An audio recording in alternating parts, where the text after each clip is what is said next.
दोस्तों आज के हमारे इस वीडियो का टॉपिक है टाइप्स ऑफ इलेक्ट्रिकल मोटर के ऊपर। दोस्तों ये क्वेश्चन इंटरव्यू में सबसे ज्यादा पूछा जाता है इलेक्ट्रिकल के अंदर।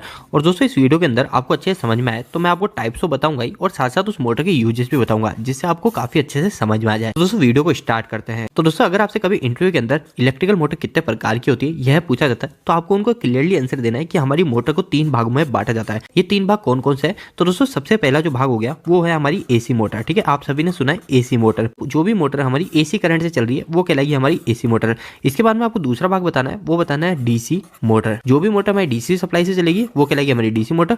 और एक और थर्ड कहलाएगी दोस्तों हमारी स्पेशल मोटर। दोस्तों अगर आप यह आंसर बताओगे तो आपका इंप्रेशन दूसरों से काफी अच्छा बनने वाला है। तो दोस्तों अब जो हमने 3 भाग बताए इसके अंदर आपसे ये भी इंटरव्यू में पूछा जा सकता है कि एसी मोटर कितने प्रकार की होती है, डीसी मोटर या फिर स्पेशल मोटर कितने प्रकार की होती है। तो दोस्तों इसका आंसर अब जान लेते हैं। सबसे पहले एसी मोटर की बात कर लेते हैं। तो दोस्तों अगर आपसे इंटरव्यू में यह क्वेश्चन करा जाता है कि एसी मोटर के भागों के नाम बताओ तो आपको उनको क्लियरली बोलना है कि एसी मोटर हमारी 2 प्रकार की होती है। एक कहलाती है हमारी सिंक्रोनस मोटर और एक और कहलाती है एसिंक्रोनस मोटर। और दोस्तों जो हमारी एसिंक्रोनस मोटर होती है इसको हम इंडक्शन मोटर भी कहते हैं। और दोस्तों अगर आपसे इंटरव्यू में पूछा जाए कि सबसे ज्यादा उपयोग होने वाली मोटर कौन सी है तो दोस्तों वही यही मोटर है, इंडक्शन मोटर। और अगर आपको इंटरव्यू में इंप्रेशन अच्छा बनाना है तो आप इंडक्शन मोटर के साथ साथ एसिंक्रोनस मोटर भी बोल सकते हो, क्योंकि इंडक्शन मोटर का जो एक और नाम है वो एसिंक्रोनस मोटर है।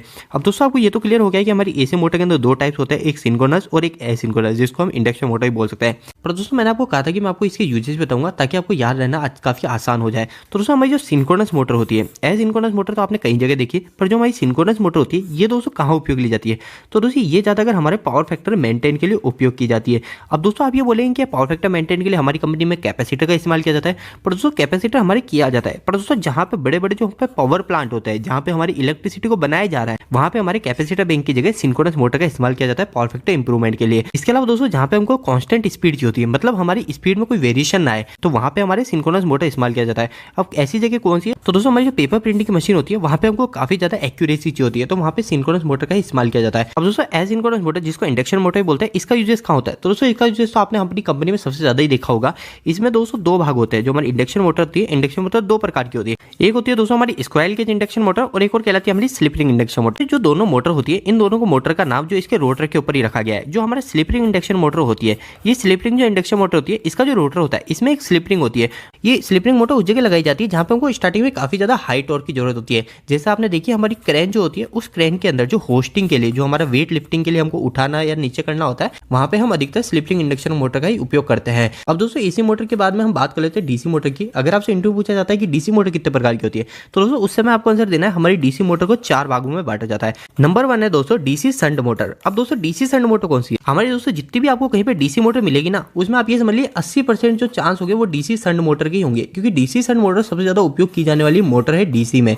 और दोस्तों ये जो डीसी मोटर है इसका इस्तेमाल आपने कहाँ पे देखा होगा? तो हमारे डीसी के जो फैन होता है वहां पे हमारी डीसी शंट मोटर का उपयोग किया जाता है। इसके अलावा आपने जो लेथ मशीन देखी है, उस लेथ मशीन के अंदर भी जो मोटर इस्तेमाल की जाती है डीसी की, वो डीसी शंट मोटर ही कहलाती है। इसके बाद में दोस्तों डीसी मोटर का सेकंड टाइप जो है वो है डीसी सीरीज मोटर। अभी डीसी सीरीज मोटर कहाँ पे इस्तेमाल की जाती है? दोस्तों हमारी जो डीसी सीरीज मोटर होती है, इस सीरीज मोटर को आप याद रखेंगे वहां से जहां से हमारे लिफ्टर जो होते हैं, एलिवेटर जो होते हैं, आप मॉल गए तो मॉल के अंदर आपने देखा है एलिवेटर लगे होते हैं जो हमको नीचे से ऊपर लेके जाते हैं। तो दोस्तों वहां पे क्या परमानेंट वेट जुड़ा होता है। तो दोस्तों जहां पे परमानेंट वेट जुड़ा होता है, जहां पे हमारी मोटर पे परमानेंट लोड रहेगा, वहां पे हम डीसी सीरीज मोटर का इस्तेमाल करते हैं। इसके अलावा दोस्तों आप एक चीज ध्यान रखिएगा, इंटरव्यू के अंदर आपसे ये भी क्वेश्चन किया जा सकता है, जो पुराने रेल के इंजन होते थे उसमें भी हम डीसी सीरीज मोटर का इस्तेमाल करते थे, पर आजकल के इंजन में हमारे एसी इंडक्शन मोटर का इस्तेमाल किया जाता है। अब दोस्तों डीसी मोटर के थर्ड टाइप की बात कर लेते हैं, जो कि है कंपाउंड मोटर। जो दोस्तों जो डीसी मोटर के अंदर कंपाउंड मोटर का नाम लिया जाता है, ये सबसे ज्यादा कम उपयोग में लेने वाली डीसी मोटर होती है। आपको ये बहुत ही कम जगह दिखेगी या फिर दिखेगी ही नहीं। इसके बाद में दोस्तों डीसी मोटर के लास्ट पार्ट की बात कर लेते हैं, डीसी परमानेंट मैग्नेट मोटर। तो दोस्तों मैंने चारों पॉइंट आपको बता दिए डीसी मोटर के अंदर, 1 2 3 4। और दोस्तों डीसी परमानेंट मैग्नेट मोटर का उपयोग कहाँ किया जाता है?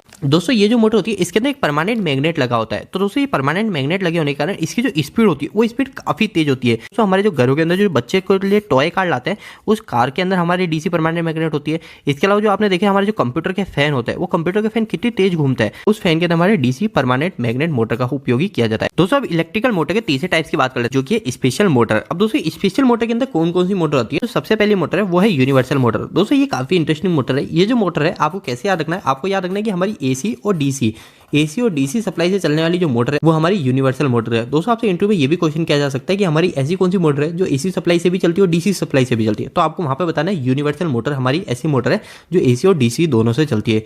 इसके बाद में स्पेशल मोटर का जो दूसरा टाइप्स है वो है स्टेपर मोटर। अब ये स्टेपर मोटर कौन सी? तो दोस्तों स्टेपर मोटर का इस्तेमाल उस जगह किया जाता है जहां पे हमारा जो रोटेशन होता है वो रोटेशन फिक्स होता है। रोटेशन फिक्स का मतलब जैसे दोस्तों आपने देखा है कोई मशीनें ऐसी आती है जो जैसे ये सामान है, इस सामान को उठा के वो इस जगह रख देगी, ठीक है, फिर वापस इस सामान को उठा के इस जगह रख देगी, तो उसका जो रोटेशन है वो रोटेशन फिक्स है, वो यहाँ से उठाएगी और यहाँ पे रखेगी। तो ऐसी जगह दोस्तों हमारे स्टेपर मोटर का इस्तेमाल किया जाता है। और दोस्तों स्पेशल मोटर जो होती है इसका इस्तेमाल हमारे रोबोट के अंदर भी किया जाता है। दोस्तों स्पेशल मोटर का जो थर्ड पार्ट है वो है सर्वो मोटर। दोस्तों सर्वो मोटर की एक खास बात यह है कि सर्वो मोटर के इस्तेमाल के लिए हमको एक सर्वो वीएफडी भी लगानी पड़ती है। और दोस्तों सर्वो मोटर का इस्तेमाल भी कई जगह किया जाता है जहां पे हमको फिक्स स्पीड चाहिए होती है या फिर हमारा जो रोटेशन है वो रोटेशन बिल्कुल फिक्स चाहिए होता है, बिल्कुल जहां पे हमको एक्यूरेसी चाहिए होती है वहां पे भी हम सर्वो मोटर का इस्तेमाल करते हैं। इसके अलावा दोस्तों जो रोबोट होता है रोबोट के अंदर भी सर्वो मोटर का भी इस्तेमाल करते हैं। तो स्पेशल मोटर के अंदर जो लास्ट पॉइंट आता है वो आता है दोस्तों ब्रशलेस डीसी मोटर का। ठीक है, ये ब्रशलेस डीसी मोटर जो आती है ये हमारे स्पेशल मोटर के अंदर आती है। दोस्तों ब्रशलेस डीसी मोटर काफी ज्यादा फायदेमंद है। ये क्यों फायदेमंद है? क्योंकि आपको पता है हमारी जो डीसी मोटर होती है, डीसी मोटर की हमारी एफिशिएंसी काफी अच्छी होती है, पर दोस्तों उसके अंदर हमको नुकसान ये होता है कि हमको उसका मेंटेनेंस बार बार करना पड़ता है। और उसके मेंटेनेंस के अंदर सबसे ज्यादा कार्य किया जाता है वो किया जाता है उसके ब्रश को चेंज करना।